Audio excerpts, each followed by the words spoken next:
से धारा 370 समाप्त कर दी गई। कब से भारतीय जनता पार्टी का कार्यकर्ता एक ही नारा लगाता था, एक देश में दो प्रधान, दो निशान और दो विधान नहीं चलेंगे, नहीं चलेंगे। नारा भारतीय जनता पार्टी का भारत के प्रत्येक नागरिक का होता है। लेकिन उसे साकार करने का कार्य किया तो प्रधानमंत्री मोदी जी ने और गृह मंत्री अमित शाह जी ने। आज कश्मीर में धारा 370 समाप्त। अगर भोजपुर का भी कोई नौजवान कश्मीर के अंदर जमीन और मकान खरीदना चाहता है तो जाकर के वहां जाकर के बस सकता है।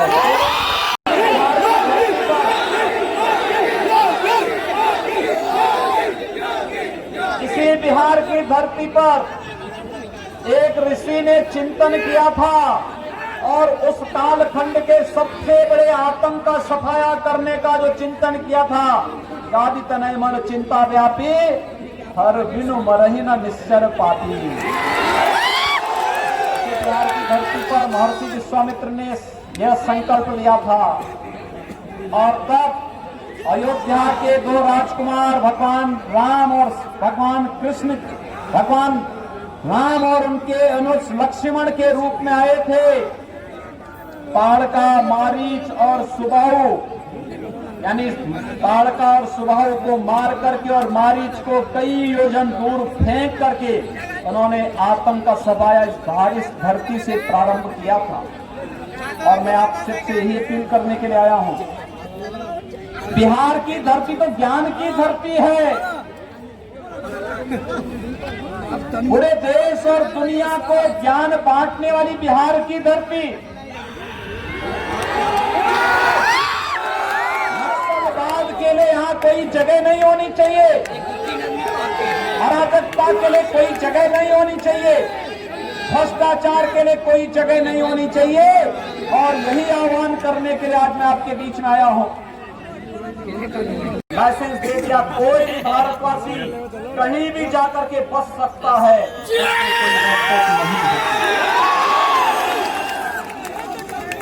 आज कश्मीर में पाकिस्तान प्रस्त आतंकवाद हमारे नागरिकों को और जवानों को निशाना नहीं बना सकता से मालूम है। इससे पहले कि उसकी कुत्सित मंशा किसी नागरिक को, किसी जवान को निशाना बनाएगी, भारत के बहादुर जवान उसका काम तमाम कर देंगे।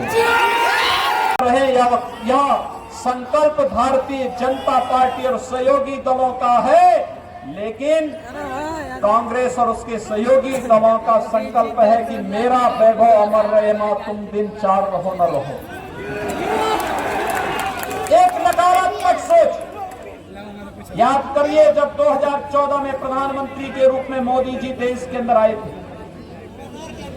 पिछले 6 वर्षों के दौरान जितना कार्य प्रधानमंत्री मोदी जी के नेतृत्व में हुआ, आपने देखा होगा प्रधानमंत्री मोदी जी के नेतृत्व में किस प्रकार से कार्य होने प्रारंभ हुए। दुर्गा पूजा के लिए देश की तस्वीर और देश की तकदीर बदलती हुई दिखाई दी। पहले 5 वर्ष गरीब कल्याण के लिए 3 करोड़ गरीबों को एक आवास प्रधानमंत्री आवास योजना में उपलब्ध करा दिया गया। 4 करोड़ गरीबों के घर तक विद्युत की लाइन पहुंचा करके विद्युत के निःशुल्क कनेक्शन उपलब्ध करवा दिए गए। और पूरे देश में सीखे हुए दक्षिण भारत में आंदोलन उसको दूसरे नहीं पहुंच पाया, इसलिए कांग्रेस को 77 में भी आई।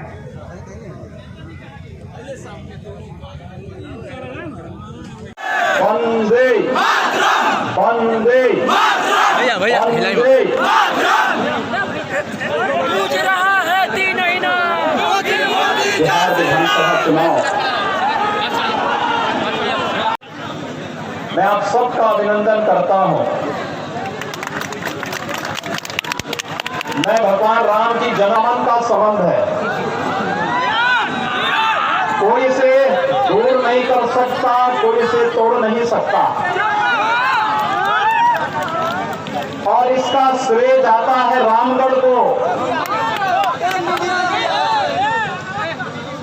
त्रेता युग में जिस महान ऋषि ने विश्वामित्र इस रामगढ़ को अपनी तपस्थली के रूप में चुना था, उस महर्षि विश्वामित्र के कारण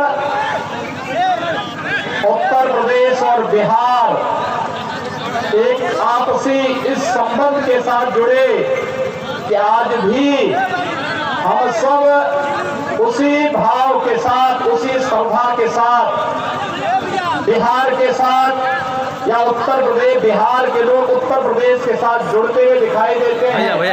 और इसलिए जब बिहार में चुनाव हो तो स्वाभाविक रूप से बिहार के हित के लिए कार्य करने वाली माननीय नीतीश जी के नेतृत्व की सरकार में भारतीय जनता पार्टी के प्रत्याशियों को समर्थन देने के लिए भी मैं आज आपके बीच में अपील करने के लिए आया हूं।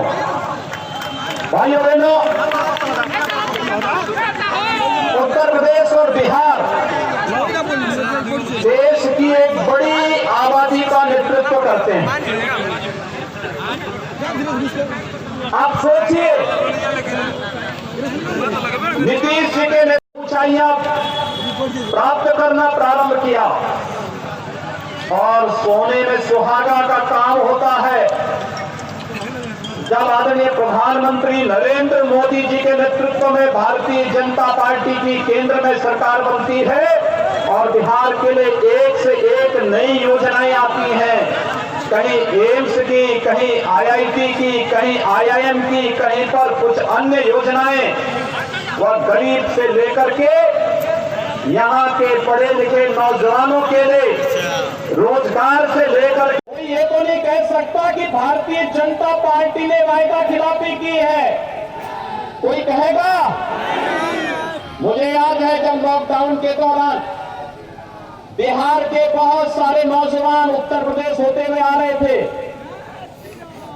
भले ही दिल्ली में उनके साथ दुर्व्यवहार आम आदमी पार्टी ने, कांग्रेस की सरकारों ने किया होगा, लेकिन उत्तर प्रदेश में जब आते थे तो उनके पैरों के लिए धोने के लिए गर्म पानी मिलता था और उनके लिए ताजा ताजा भोजन देने के साथ साथ हमने कहा था उत्तर प्रदेश सरकार के सभी अधिकारियों से कि भाई देखो, बिहार के लोग हमारे अपने लोग हैं, इनको उत्तर प्रदेश शासन की गाड़ी से बिहार के अंदर भेजने की व्यवस्था करिए क्योंकि हमारे मेहमान हैं।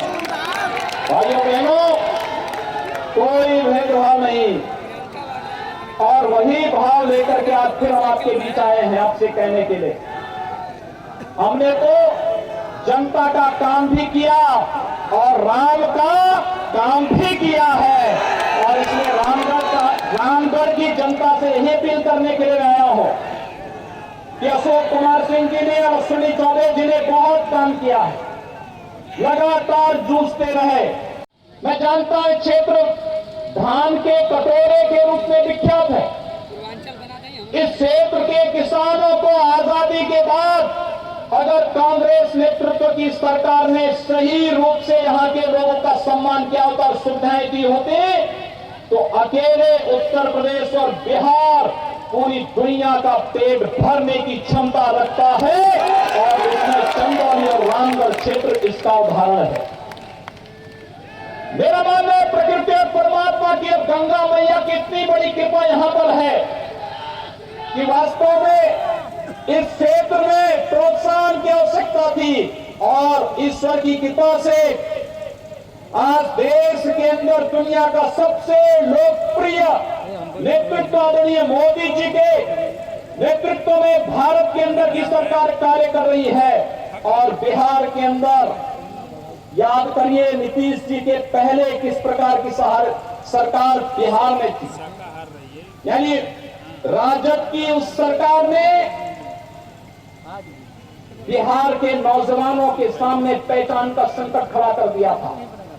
बिहार का नौजवान कहीं जाता था अपनी बिहार की पहचान को छुपाने के लिए मजबूर होता था। भाइयों बहनों, हमें ऐसा नेतृत्व नहीं चाहिए जो हमारी पहचान के लिए संकट खड़ा कर दे, जो हमारे विकास के लिए स्वयं संकट खड़ा कर दे, जो विकास के लिए आने वाले पैसे को स्वयं डकार ले और विकास के इस पैसे को अपने परिवार के लिए और फिर विकास से बाधित जनता को अपराध और आतंकवाद की ओर धकेल दे, इस प्रकार की सरकार बिहार की जनता को स्वीकार्य नहीं होना चाहिए।